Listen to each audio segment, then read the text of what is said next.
In this lesson, we will learn how to cycle animation in Softimage. Cycling an animation is right to the point. We'd select our animated control and go to the animation editor. Again, the hotkey is 0. The next thing we'll need to do is grab all of the F-curves, all of the parameters that have been animated that we would like to have cycled. We're going to want to go ahead and make sure we select them.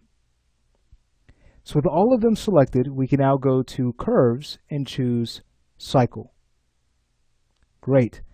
So watch this. We can go to a different end time and still have the animation loop.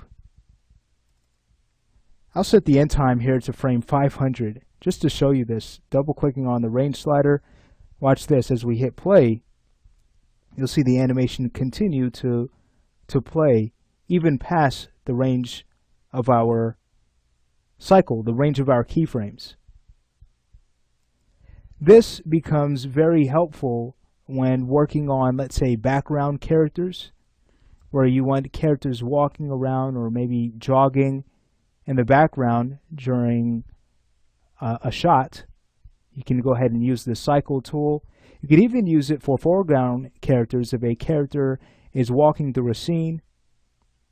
And it doesn't have to be on the entire control system. It can also be applied to, let's say, the legs and hips. And then you can animate the upper body however you'd like. So those are just a few ideas you may consider with the animation or the cycle animation tool in Softimage. All right, but I'll go ahead and bring this back to frame 61.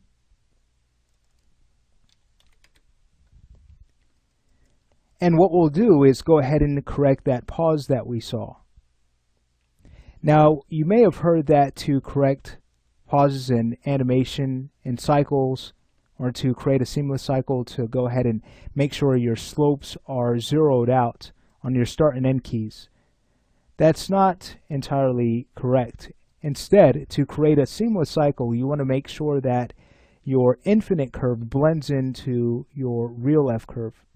So for our position Y, if we were to take a look at that, we're good to go here because our infinite curve blends very nicely into our real F curve, and then we get a nice blend out. However, looking at our rotation Z, that's not really the case.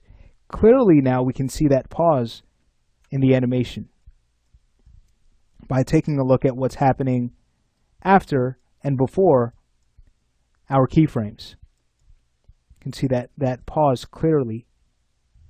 All right, so to fix that, all we need to do is make sure, again, our start and end keys blend. So I'll go ahead and take this end key and drag its intangent down to kind of blend that a little bit better. And now we can go to our start key and make sure that it blends into the infinite curve by bringing up the out tangent. All right, so as we back up, notice that's much better now visually. If we were to take a look at the infinite curves, we get a really nice wave. Let's see how this looks in the animation.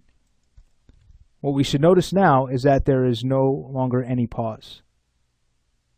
So we have created a seamless cycle. Great. So in this lesson, we not only learn how to create a seamless cycle, but we've learned how to cycle animation.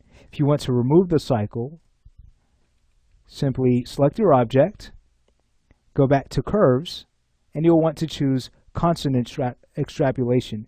Notice we cannot access it until after we have selected the keyframes to apply it to.